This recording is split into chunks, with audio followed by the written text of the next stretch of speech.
Yun mga kamundo, ito babalatan natin na yung hindi marami nasasayang.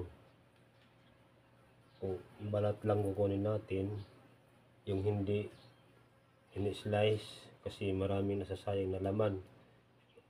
Ukitin lang natin yung mata at saka ito itatanim natin.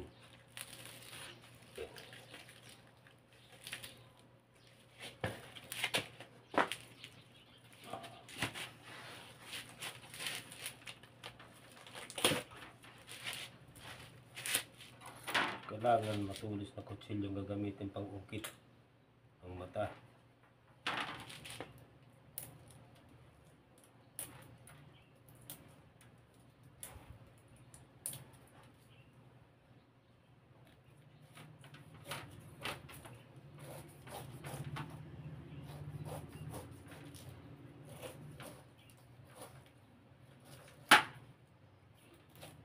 Kailangan hindi makapal yung kabalat.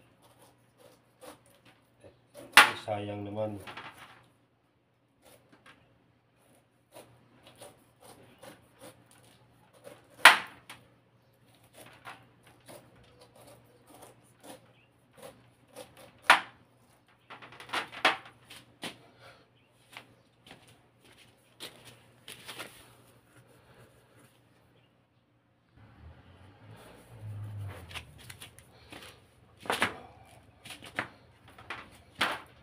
Yan, malapit nang matapos.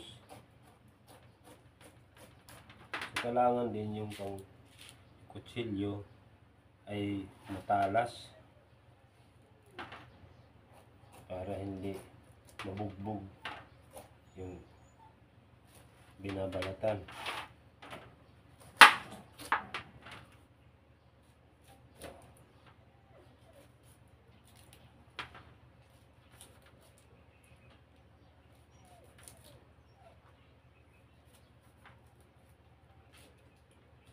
Sabi ng anak ko kahapon, ilaw daw ito. Ang sagot ko naman, hindi ito ilaw, tawag dito gurang. Yan. Panipis lang yon. Ito lang yung makapal.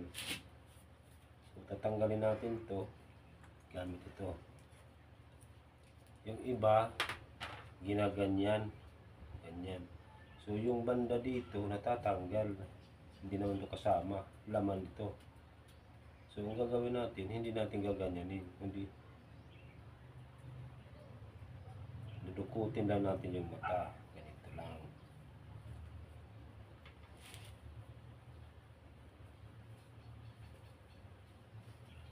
Hindi matagal lang. Ito. Ganyan lang. Nakikita ko yung mga nagtitinda. Ginaganon nyo. Ito, di sayang. Matangtang ito, di sayang. Huwag mong isama yan. Ito lang. Yung mga nagtitinda dyan, halos wala ka nang makain. Palalim yung pag-slice nila. Ganyan. Tinatanggal lahat. Okay lang yun kung marami kasi urong tanim. Pero kung nakikibili ka lang, wala, lugi ka. Yan lang. Kung ano lang yung hindi nakakain, yun lang kunin mo, tanggalin mo. Ganito.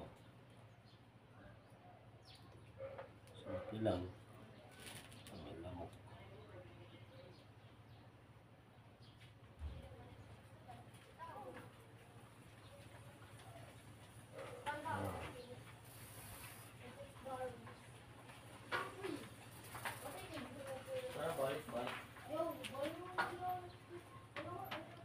Maliit lang na special dapat kunin dito.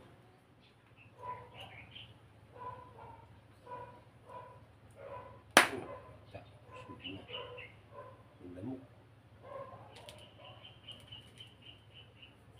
Yung kagat yung paa.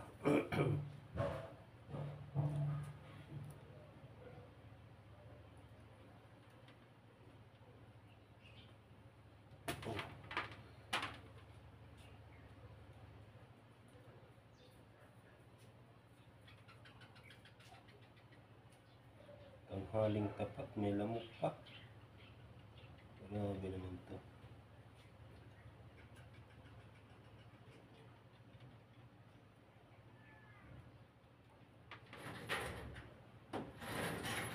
Saka yung pag-slice nito, turo ko rin mamaya paano na hindi logi yung iba.